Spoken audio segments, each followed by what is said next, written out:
Hello and welcome to another Pharaoh art stream with myself, Pharaoh, and we will be continuing on with Interwar Art at the Royal Academy, and we're on to 1931. Thank you again, the loyal listeners. There's a small cadre of people who keep coming back time and time again, so thank you for your patience and your interest with this. Here's what we're going to do. We're going to take a look through the pictures as usual. Try and get it in under an hour. I would say 31. Some good stuff this year, so keep an eye out. But I think it's quite light in terms of totals. And we're going to kickstart with this piece here from Harold Knight. So again, the Knight power couple I keep going on about. And I sort of mentioned Knight's interest with Vermeer, the Dutch masters, this idea of kind of there's a kind of like voyeurism thing, and this is a really good example, I think, of Harold doing his Dutch masters thing, obviously in a new mode. Although maybe there's something a little bit more to it in the fact that we've seen a couple of women aux toilettes, but there's something very external about this piece. So anyway, what do we see? The piece is called "Girl Combing Her Hair." That's why we immediately think of Vermeer, something like that, where it's a middle-class woman next to a window doing some activity is the kind of format. But we're sort of presented in a slightly different way. Often Vermeer will kind of show in kind of quasi-profile, or maybe from, I think there's a few from the front. This is kind of like 3/4 from behind, almost like we're in the room itself, and actually you can see the kind of corner of the room. The position of the woman makes it very much feel like we're at the doorway, kind of looking in. But we cannot see really the face of the sitter, only this kind of thin profile that barely gives an indication to her face. The the mirror is tilted up, and you can see the window behind, but we can't see the face of the sitter. So there's this interesting seen and not seen thing going on. This piece is also about light, textures, and there are some there's a little bit of color games going on here as well. So let's look at the light a second. This kind of, I'd say, relatively mild light coming through. The value differences aren't too crazy. Color wise, we've got yellows balanced with blues. You've got the blue of the curtains, the blue of the fabric and beads across there. Little shots of red to make it a little bit interesting, and maybe the kind of red undertone of the brown wood as well, like the mahogany.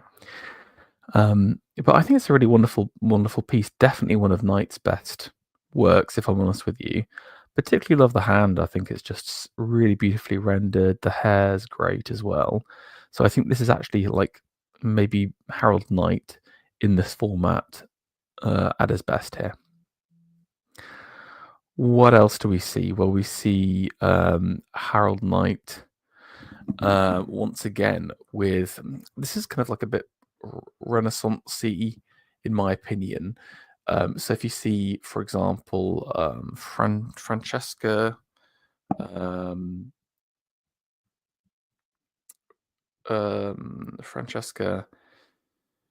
I've forgotten his name now. Not Della Robbia, the painter, does a couple of these like Renaissance profile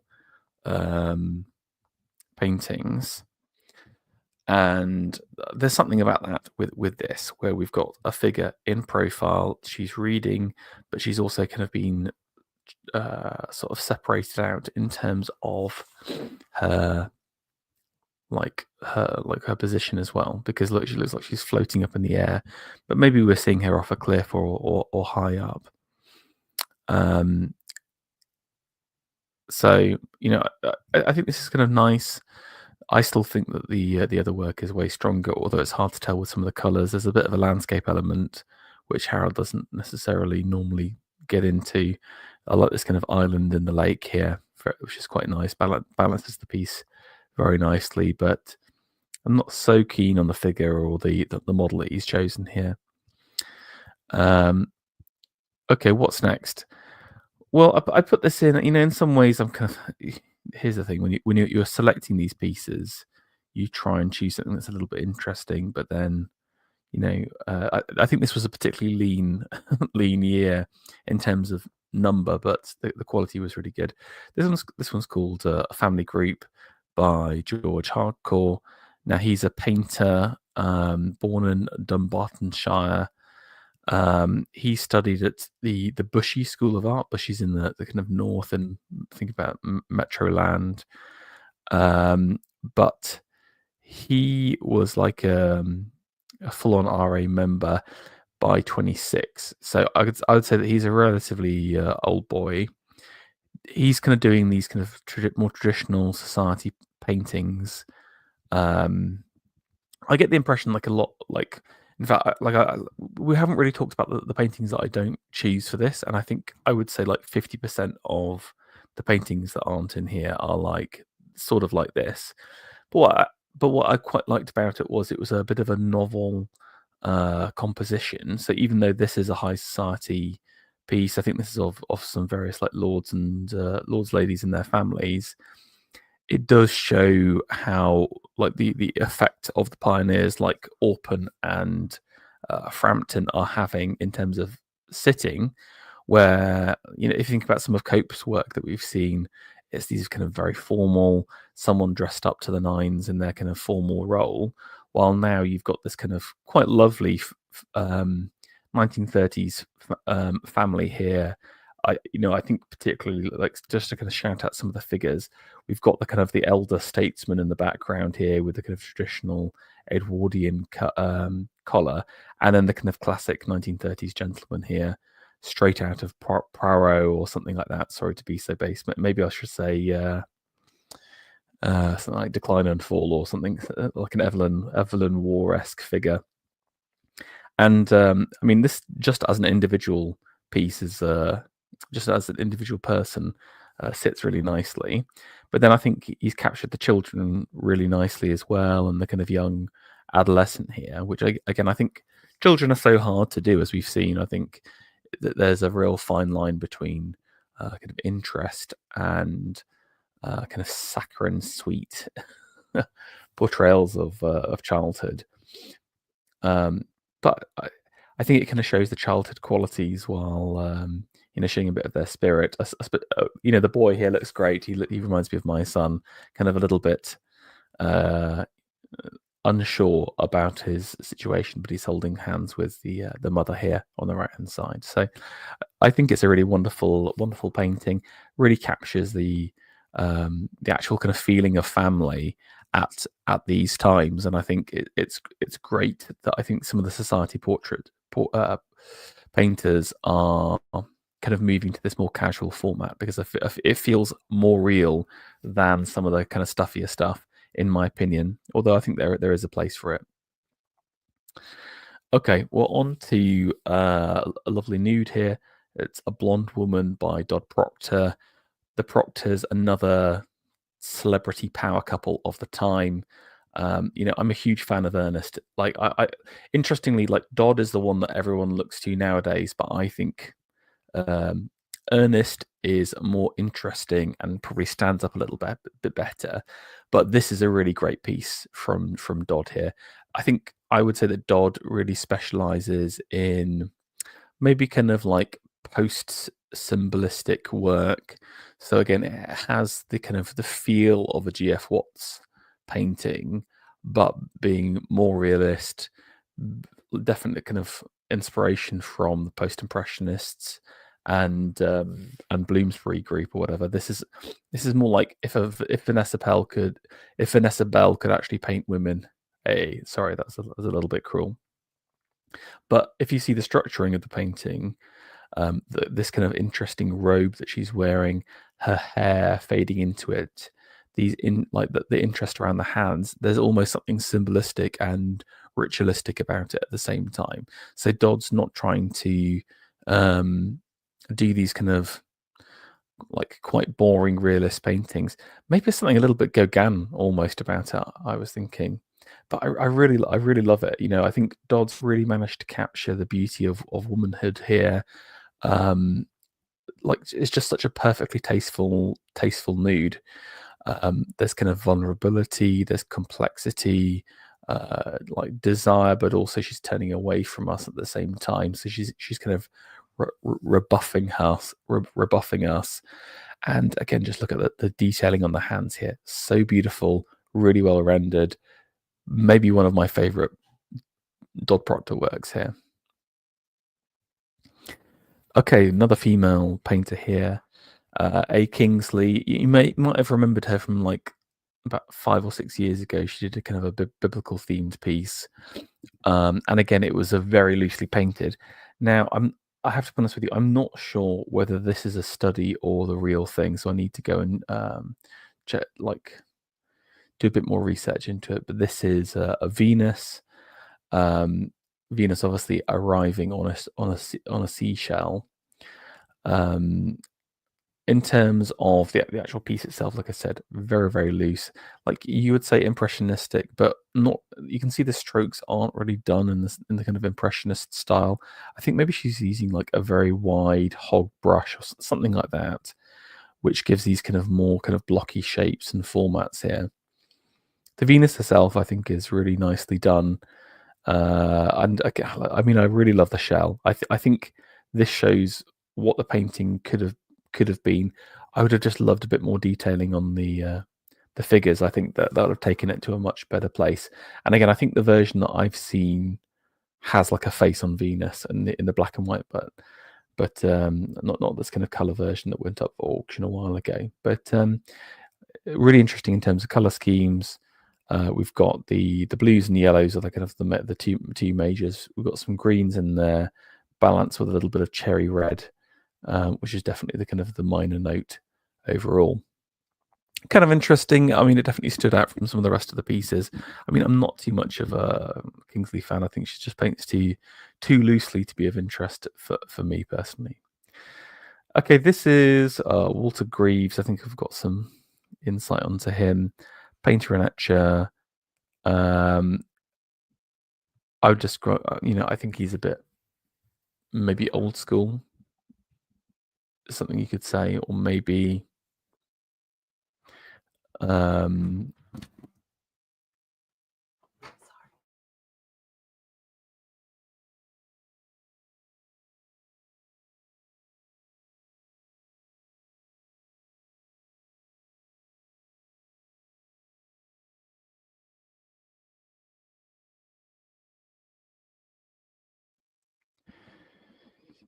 yeah, sorry about that.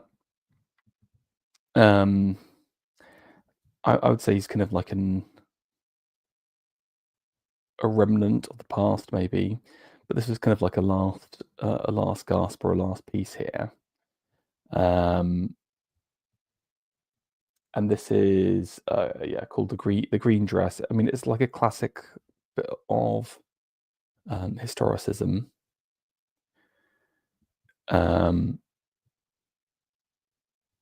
So kind of interesting, but I mean, I really hate the face. Again, I think the face and the hands got changed in the original. I think he maybe painted over it.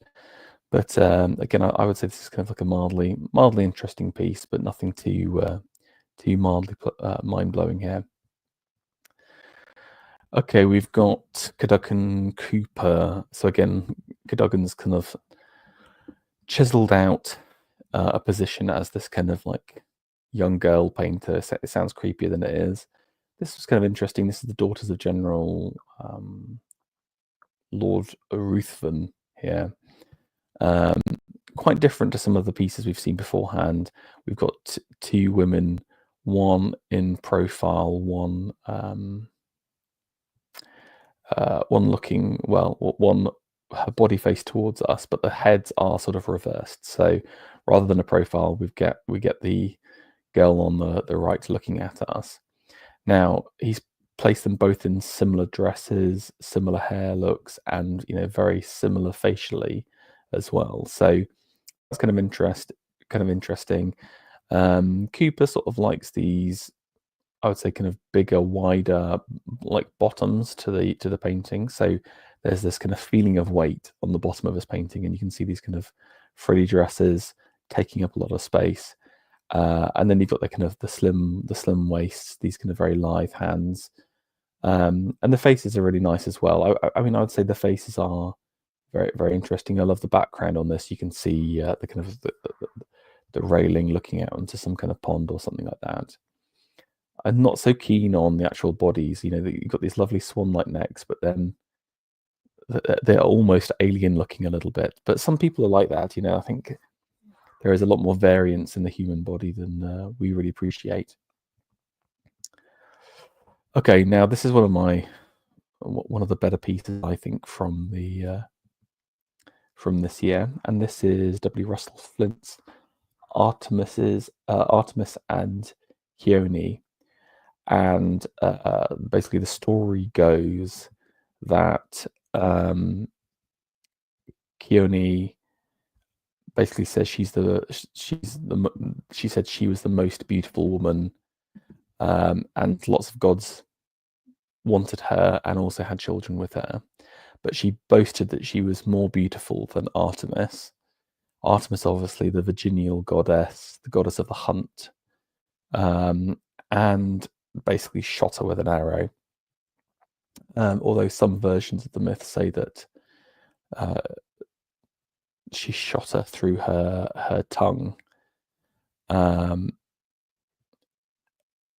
I think this must be an Ovid, because her dad, Daedalus, tried to kill himself, and then Apollo took pity on him and transformed him into a hawk.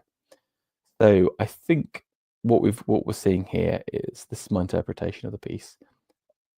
In the center, we've got Chione here in the pink, and she's kind of like looking out across at the figure on the right-hand side, her rival, who is obviously Artemis, or aka Diana.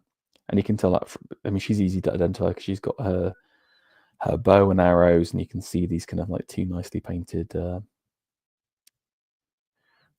deer in the background. And also I think that the water is a little bit of a clue and a hint as well. She's also wearing kind of sandals as part of her hunt. And, you know, you can see the animals running away across here. So there's a bit of foreshadowing through the animals, and actually it looks like these two are running away. Now there is a bit of mirroring if you see going on. If you draw a line down across there, there are two heads at the same position, but they're doing and also same angles, and well, almost like similar angles, let's just say, and they're looking out across at one another. And I think it's kind of like the Artemis's face is like pure contempt, isn't it? Just pure anger and annoyance at this woman who kind of claims that she's better than me. Chione, I think, is like, it's confrontational, but a little bit more subdued. Maybe she's sort of looking down, maybe somewhat. Now her maid on the left-hand side, her mouth is literally open, aghast at what's happening. She knows what's going to happen to her, and she's dragging her away. And actually, it's interesting that Chione does not know the danger that she's in for who she's mocked. Now, for me, this piece is like Russell Flint at his best. He really is a master of the female form. I mean, let's just talk about some of the figure work going on here. You've got like Artemis's face is just totally brilliant. This lovely like 1920s Norman face, strong jaw, great haircut across here. Look at the delicacy with the hands on the left-hand side, but also the strength of muscle. You know, he's kind of like he's pumped her up a little bit. The right hand here, again, just such brilliant handwork going on. And I really love the foreshortening on this knee. You know, something like that is very difficult to paint. The knees projecting out towards us, plus you're having to change the lighting and positioning of the different parts of the body to kind of emphasize that, and you get that perfectly. he's kind of placed these lovely chiffon pleated cloths on the top of them, and managed to get, you can see through them still. So there's this kind of sense of eroticism. The whole thing is really a beauty contest, and so we're kind of showing the beauty, but again, it's totally tasteful. Their privates carefully hidden, I think, but in a really gorgeous and beautiful way. Now, in the center, Keone, there is kind of like a bit of a weighting on the feet. So something like it's almost like contrapposto a little bit, but it's just so lightly done. You can see her left leg is just starting to raise up, having been dragged off. Look at the hands again. This kind of hand disappearing out into nothing, and then hand under the shoulder here. Just totally brilliant work. I really love that foot. I think it's so hard just to do. What it is that the ball of the foot is on the ground, but the heel is raised, and you can see the ankles just ever so slightly higher than one another, just giving, like, totally buying you into that piece. And then the kind of handmaiden here on the left hand side, she's kind of floating off into space, sprightly jumping across, just like these deer. They are deer in the headlights. They know what's happening, and they're fleeing from the huntress. I mean, we've got to talk about the rest of the landscape here as well, because I think it's brilliant. This dense foliage just giving us, it's sort of instantly setting us in the kind of the forest. But then I love these tree stumps in the background here, just very subtly done in black, gnarly forms, strong thickness of the trunks, etc. Truly wonderful. And then finally, this lovely fountain. There's something, it kind of reminds me of something like a gilt base sculpture, something like that. But again, it adds a little bit of interest, lets Artemis lean on her. But I think this is brilliant. One of Russell Flint's greatest work, and a really interesting story and storytelling. I mean, maybe one last thing on the colors. I think because Flint's a watercolor painter, he is, much more acclimatized to color over design here. But I think this is really color and design working together. I mean, I've talked about the forms and the strengths, and the maybe just in terms of the lines, you can see the kind of the slant and the leaning of this leg matching up with this leg as well. There's some great parallelism in the piece, but the colors as well are really magnificent.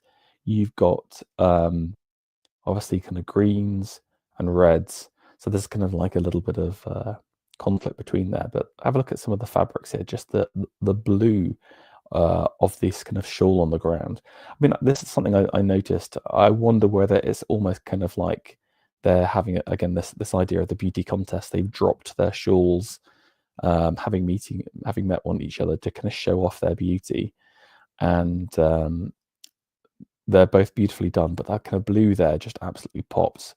But then also kind of balanced with the blue of the kind of the hair wrap at the top. Really wonderful piece. Definitely one of my favorites. Now here's something else that's pretty strong as well. This is another Lavery piece, and this is Miss Sheila Beddington. I think Lavery, again, like I said, paints relatively loosely. I don't think he's at the same level as Orpen for me, but I thought this was really lovely. Like, he's very, he really churns them out, and this for me very much represents this kind of new powerful woman coming through. Sheila Beddington here. He positions the sitter seated, so there's a kind of casualness, but she's looking straight at us, one leg over the top of the other. That again is confrontation for a woman. And also casuality as well. So there's this interesting kind of mix of, we want to know more about her. She is approachable. Again, this left hand here, very, very soft and calm, but the right hand is about strength, and she's kind of almost crushing the flowers in her hands. You get the impression that you're some kind of suitor that's given her the flowers, and she's just ignoring them, like sizing you up here. And there's something fun here, I think, with the chair, these two sphinxes' heads. She is the sphinx, she is the riddle. We are like Oedipus trying to defeat her, and she's having none of it. Really lovely lighting here. Again, positioned her in some quite strong light coming from the right hand side. Again, adding that depth, adding that mystery. She is strong but also soft. She is approachable but also rebuffing us. So yeah, the true figure of the Sphinx here. Very nice. Speaking of Lavery, we've got this piece from the of the Prime Minister, who is Ramsay MacDonald at the time. So he's kind of like part Labour guy. Unsurprising. Well, like obviously Lavery knighted, but he was also a bit of a standard lefty as well. Now we've got Ramsay with his kind of, I think this is the box before they had the red box, basically. You know, his Bureau of Affairs. You can see the kind of I think this crown is part of the. In fact, sorry, I know what this is. This is him at the box in Parliament, because that's the parliamentary mace. If you've ever been there, and this is where they do the Prime Minister's question times. Prime Minister question. I can't say it. The Prime Minister's question time. So it's an interesting kind of position and place. Got this casuality to it. Even though he's Prime Minister, he's leaning. He's very, very approachable, but also earnest and noble in the face here. Now, I couldn't find the color version, but there is another color version in the National Portrait Gallery, also by Lavery. So I think it's a little bit later. He looks a little bit older and he's got his glasses on instead, but you get an idea of some of the colors and the kind of coloring that he's trying to do there. Again, almost impressionistic, I think. Very, very loose. Nice. I think the original. I think this piece is a little bit stronger, but sadly, I couldn't find the color version. Okay, what's next? This is Julius Olson. We haven't had him for a while. I feel like we've not had that many good landscapes. Maybe the true age of the new landscapes over.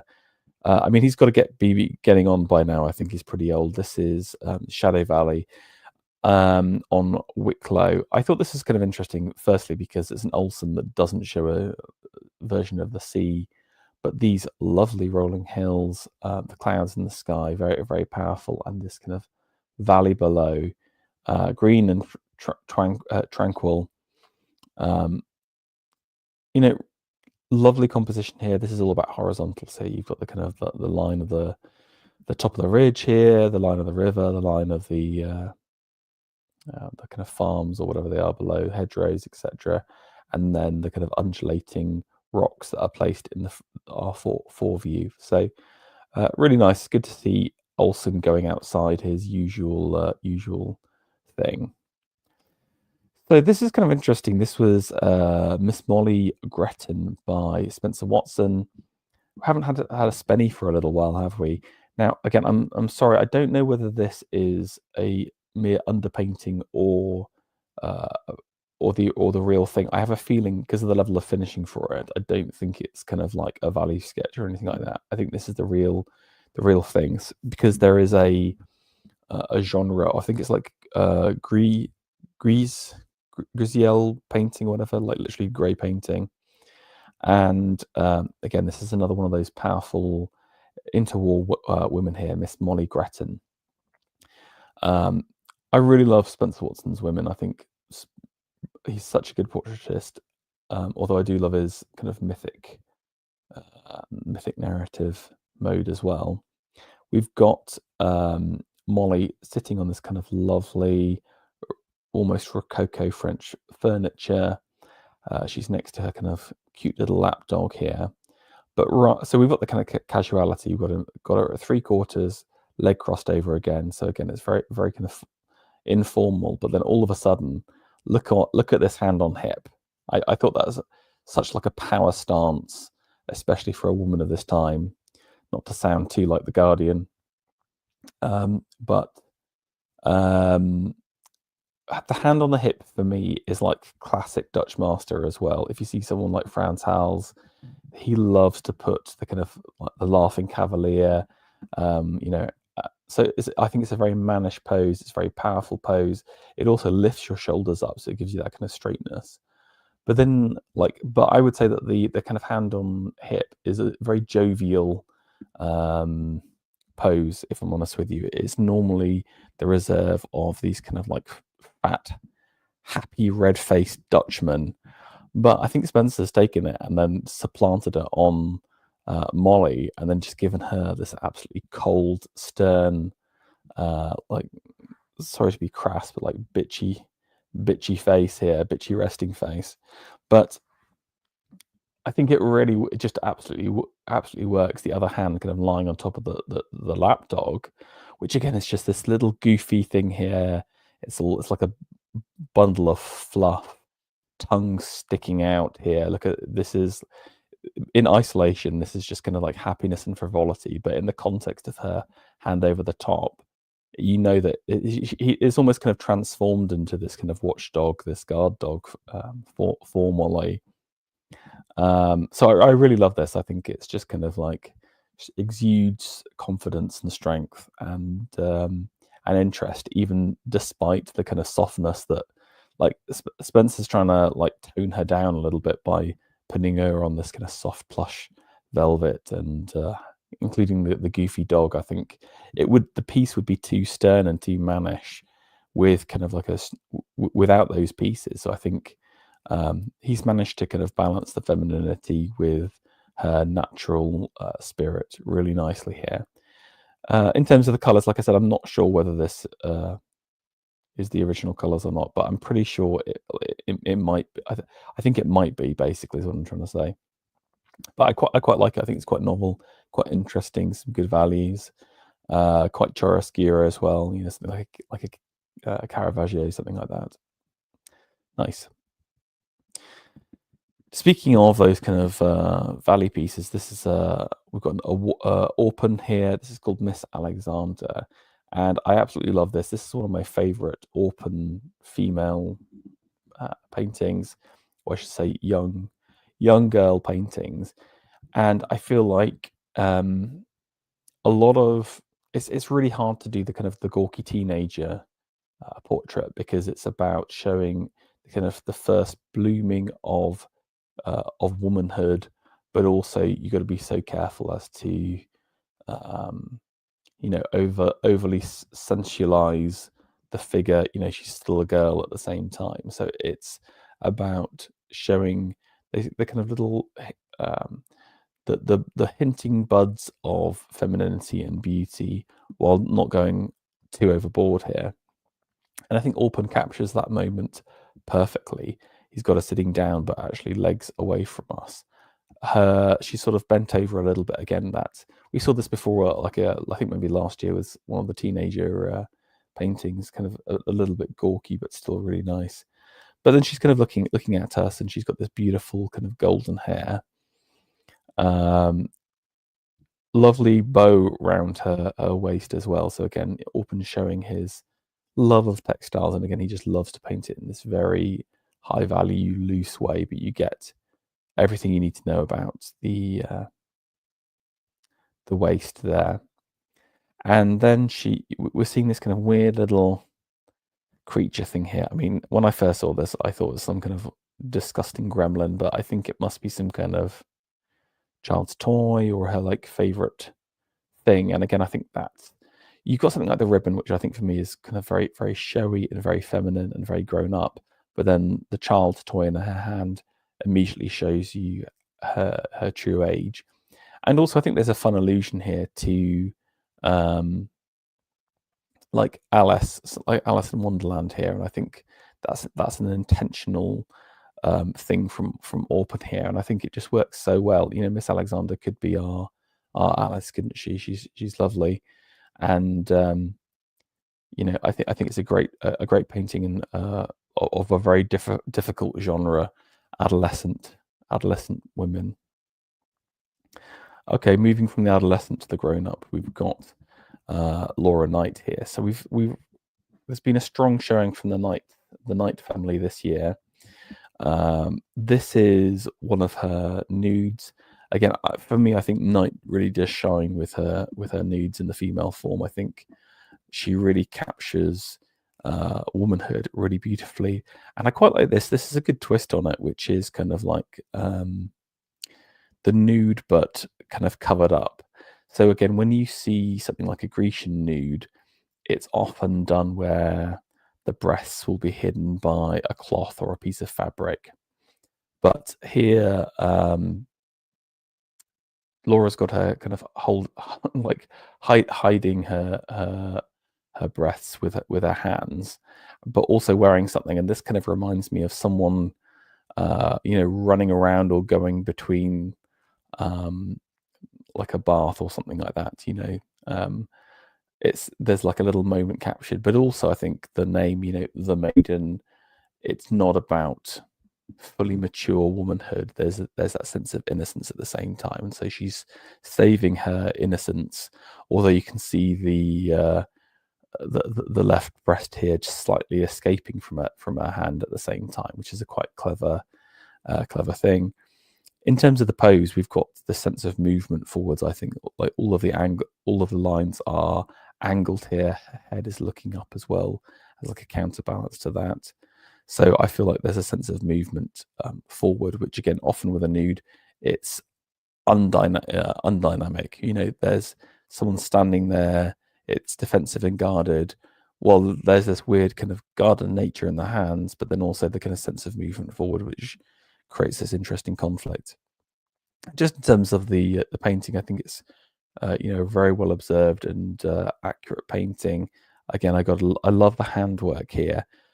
Foreshortened, but then into shadow. So there's this lovely bit of shadow across here, and then a bit of detailing on the little finger of the right hand here. So just moving it slightly apart. It could have been fancier. We've seen like someone like Derwent Wood. He would do something a little bit fancier with the hands. Like Knight's done it, given us a bit more realism here, but then also a little bit of business at the same time.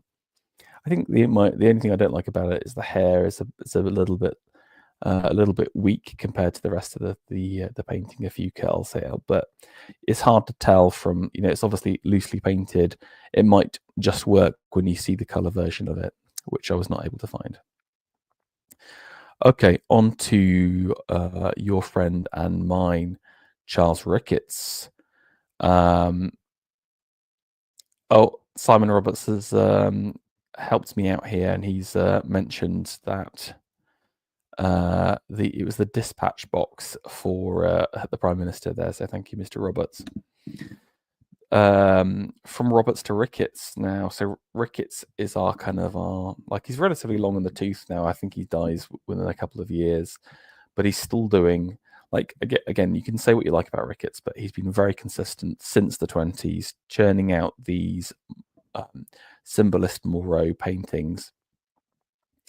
And this time we've got the story of Don Juan continuing. Don Juan in hell here. So after being tricked by the dead husband or father of the Italian general, he's dragged down to hell. And this is kind of like this moment of almost like a triumph going through hell here, and kind of a couple of interesting things going on here. I mean, firstly, the setting. 1/3 of the painting itself is set in this kind of mysterious, almost cave-like structure, but there is this light pouring through, so we're not fully underground, but it could be like almost kind of like a portal in the ceiling or something like that, but very mysterious. Lovely kind of tealy blue green here in the background as well, which is going to set one of the color tones. Now let's have a look around Don for a second. I mean, there are so many different emotions here. So we've got the mourners, these figures that are just totally and utterly lost here, throwing themselves before Don. Now, notice they're all women as well. So again, maybe these are the kind of the lovers, the ex-lovers who have died or gotten in trouble because of Don. And I wonder, you can see this woman holding up the baby. Look what you've given. Look what you gave me, my, this little boy here. But but it's not just grief. I think there's anger. This woman kind of reaching out. This is like pure madness. This figure here is so totally and utterly brilliant. Absolutely love it. You can see arched back, head up to the left, arms pulling at the hair, the kind of buttocks taut from, you can feel the racked anger in her body at the same time from seeing Don here. And a couple of figures on the left-hand side. I got to admit that I haven't I can't remember. Sorry, I'm actually working my way through Byron's Don Juan right now, but so I haven't got to the hell part. So this could be like a Virgil-esque figure, but they sort of look like nuns, don't they? So tell me in chat or in the comments if you know more. Now let's turn to Don himself. We've got him on a wonderful white charger here, lovely blue kind of ornamental saddle here as well. The charger's got his leg up almost like a statue of a general or an important figure. Horse has been rendered really nicely, and then Don himself sits triumphant. You can see his arms out, but then that's and this kind of beautiful fabric going off in this very interesting, almost kind of like abstract kind of way. It's all about these kind of very strong angles, very dynamic. But then he's kind of looking down at the same time. He's not really looking at any of the women as well. I think he's just kind of like, maybe he's seen his own child and he's kind of confronted with the pain that he's caused, and is that moment of regret. So it's an interesting moment. It's kind of like a reverse triumph, a triumph of sadness, a triumph of devastation at the same time. Okay, let's look at the next one. I mean, I think that was one of my favorite rickets as well. I think that's definitely A tier rickets. So we've got a new piece here from a new artist. Oh no, wait a second. Margaret Maitland was actually she did the Adam and Eve painting last time, and we've got another one of her biblical pieces, which is Judith. This is the story of Judith, and I think her cousin or maid or someone, and she chops off the head of one of the generals, and that's in, I'm going to say, Judges. This is a classic Caravaggio doing this, but basically this is like essentially like a nude though, and like a genre, like a theological nude here. We've got Judith, sword in hand, the head across there, the maid kind of looking out panic stricken, and you can see all of these tents dotted around. There's some strong kind of diagonal angles here. The sword itself is surprisingly unbloody, so maybe it's been cleared up. And I really love the figure of Judith. I think that's been rendered really nicely.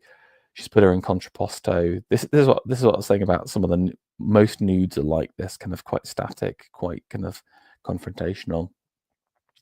Why Maitland's put Judith as a nude? That's another question. Normally, it's got a kind of fully dressed, especially those kind of 17th century like neoclassical pieces, will have her up to the nines in kind of fabric and cloth.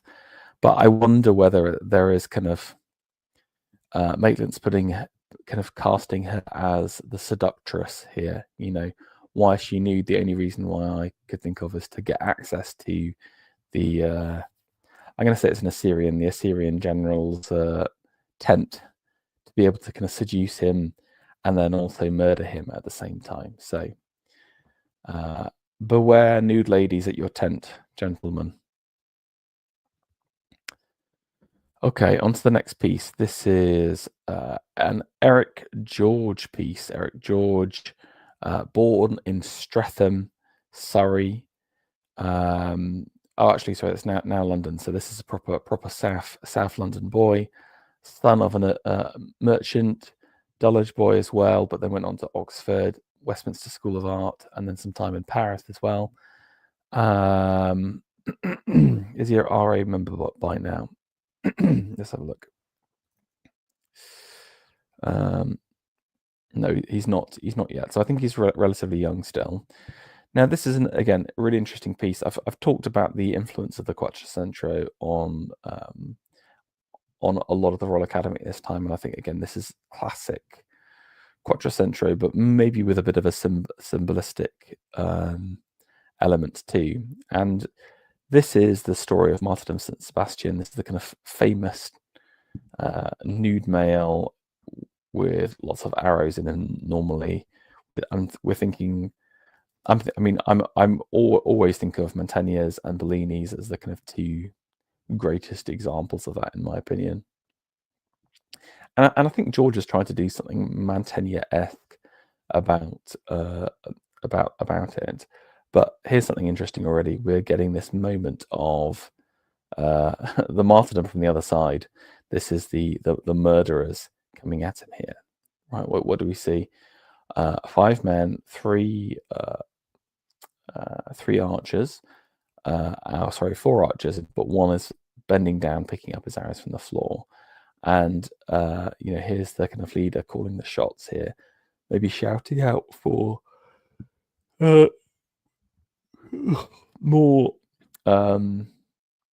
people to come. But we can't actually see St. Sebastian, so there's an interesting novelty here. Then we've got these kind of like quivers on the floor, arrows on this little step here as well.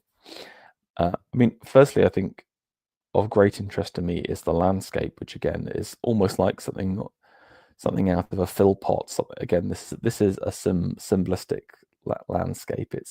But there is a bit of Mantegna in there, I would say. But Mantegna tends to be a little bit more iconic in his rock work, let's just say, while this tends to be a bit more like something out of G.F. Watts or something like that. Or again, yeah, Pouverie again. I think we need to mention as a touch point. I think this is really okay. Whenever you talk about St. Sebastian, it's always an excuse to paint the male nude. Interestingly, George has decided to do this as a showcase of nude work, even still. And you've got some really interesting poses. We've got this kind of guy across here where he's kind of legs spread apart. We see him from the back, but again, lovely bit of footwork across here. But I particularly like this guy across in the background here, 3/4 turn. That's a really beautiful pose that he's got him in, but leg at like 90 degrees as well. So there's some brilliant dynamism here, but also look at the curves of the bodies match the curves of the bow. He's lined the bows up in 1, 2, 3, so you've got that parallelism here. And even the kind of the leader here is in a lovely contrapposto. His member cunningly hidden by the rump of the bending over man here. So again, very tasteful. I would say very quite unerotic. Philpot would make this way overly erotic, I think. So I think George has got a brilliant handling of this. I absolutely love the piece. I think it's brilliant. It's interesting and novel in terms of the setting. The figures are done really nicely. Maybe a little bit manneristic for some people. You've got these long kind of legs, a bit of a gawkiness.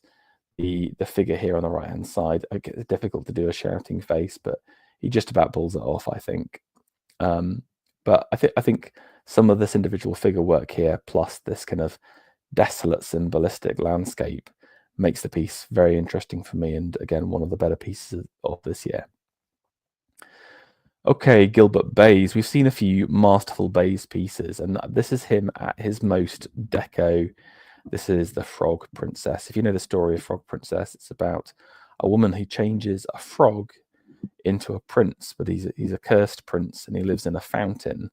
But the beginning part of that story is that she plays with a golden ball, and I think this is her. This is the soon-to-be lover of the prince playing with her ball, and I think this is just an excuse to kind of do a young nubile female in an interesting pose. So it's kind of like a bit of a dance, kind of knee up here, really interesting handwork. Very dynamic piece here, but it's still done in Bayes' new sculpture realist mode here. I mean, if we're talking about the pose itself, you're immediately brought to someone like Chaparius or Max Severius, someone like that. That kind of like ultra deco, female nude plus ball equals deco. Again, usually, but I think they just don't do the rendering to the same level as Bayes does.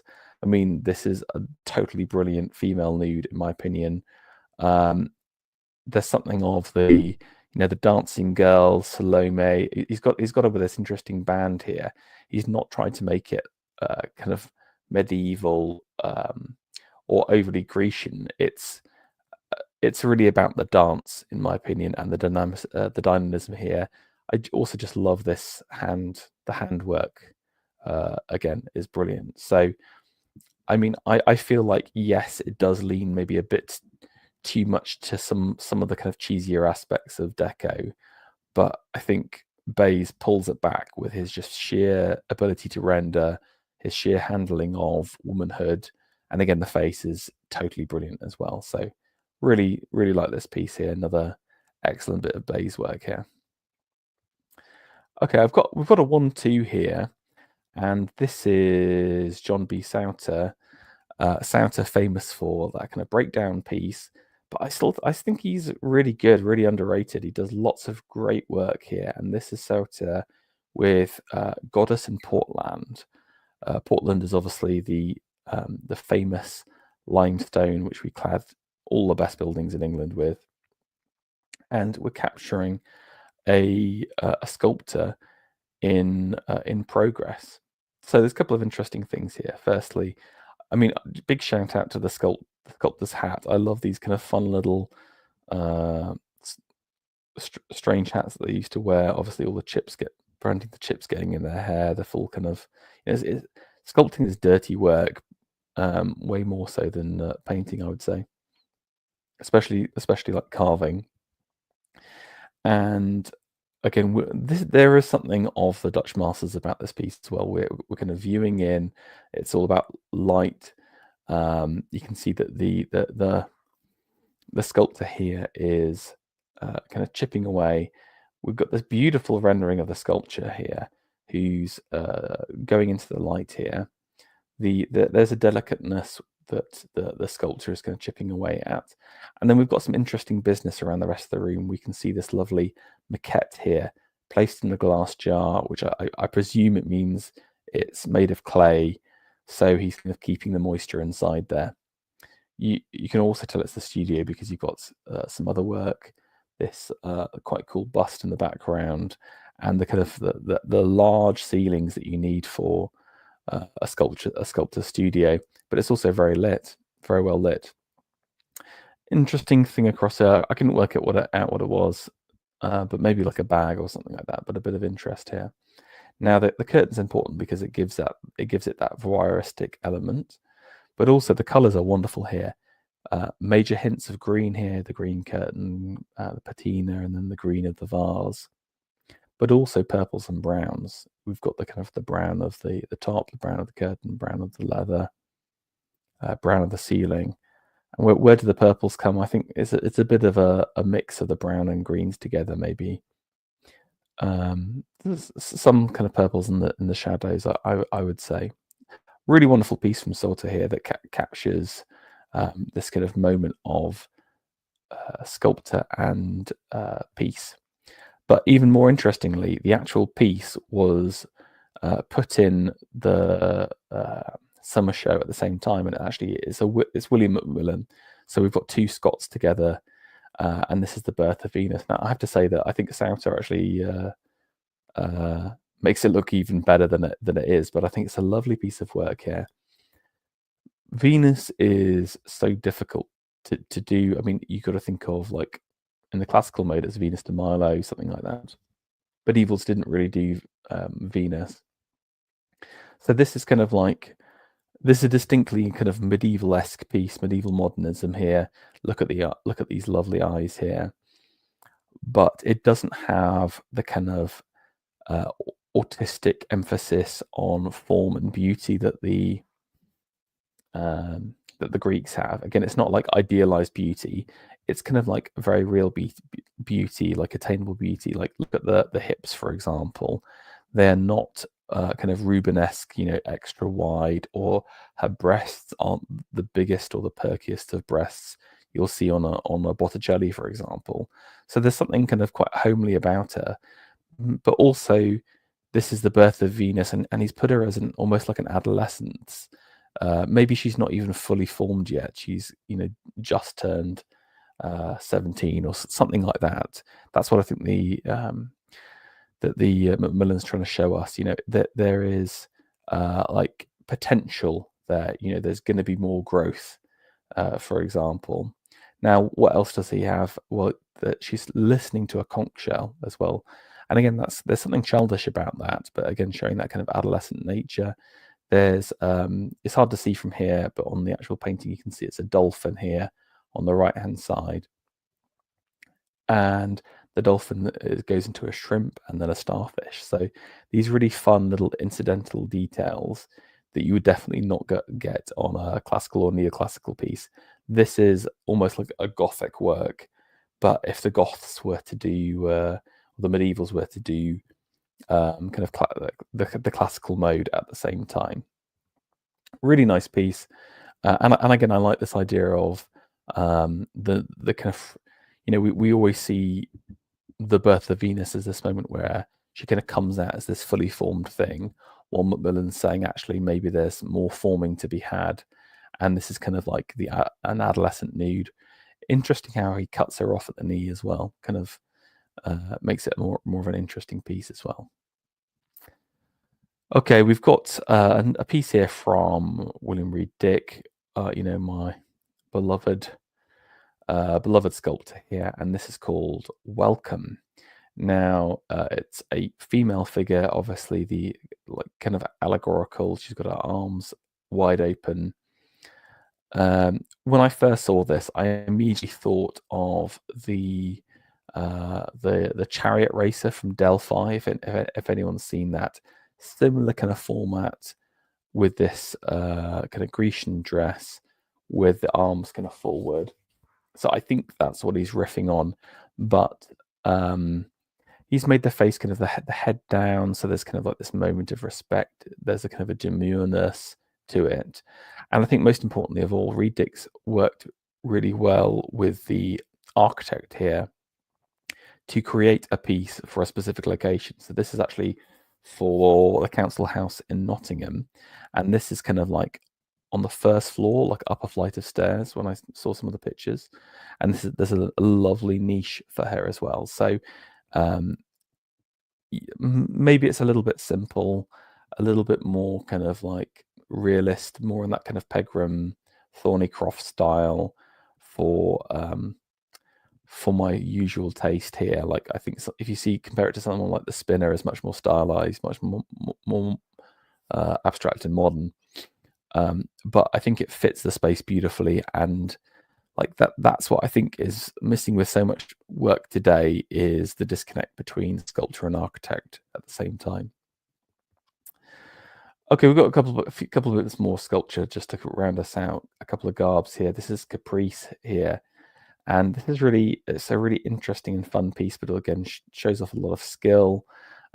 This is like a female centaur with a fawn on her back, and it's like a cheeky piece here. We've got the centaur kind of sitting down, and I wonder if there's something of the forbidden love here, because she's having this kind of almost ecstatic moment, holding her breasts, head thrown back, wrapped in passion, and you've got this little cheeky face from the satyr here, holding onto her back. I mean, maybe I'm reading too much into it, but that's the kind of the vibes I got from it. But I thought, this is really good centaur work. Not enough centaur-based artists here, but I think a really beautiful combination of womanhood with with horse, and the satyr, the kind of goat man. Interesting composition as well, and kind of concept. I need to find out more information about it, but I thought this is a really good piece. And finishing off with a piece called The Goose Girl. Like, Garb's interesting because he works with a lot of these kind of more kind of humbler stones. And again, I think that is a mark of these interwar modernists. They like to use, like, I think it's put like inspiration from kind of more primitive stoneworks. Garb does a lot of carving in ivory, for example. And we've got a woman like basically kind of turning. I've got another picture here. I think the profile is, so the face on is way better here. You've got a woman sort of moving away a little bit, and this cheeky little goose having a sniff here. And again, there's no, this is me reading into it, but I think it is Zeus in the form of a bird, basically. And we've got this kind of moment where she's exposed her breast across her. She's the one pulling the dress at the same time. The goose is having a sniff, but she senses the allure of the god here, and she's looking out into space, but in his direction at the same time. So maybe she senses a presence, and there's this juxtaposition between the kind of hair mask and also this kind of exposed nature. You get a real impression of the piece here. You can see that he's not finished it to such a degree on the other side, so it's meant to be seen from the front. But I really love the pose, really love the figure. I think it's a really gorgeous piece here from Garb, and definitely one of his best ones. So that is it for the year. I've got to say, we've got some real strong performers in the next couple of years, so keep an eye out. What are the best ones? I think for me this year, the Russell Flint, Artemis and Keone, maybe the Orpans, Alexander, and then I really love the Sota Goddess in Portland. I think those are my three favorites from this year. So just want to say a big thanks for watching. Keep an eye out for the next stream, and I'll see you next year.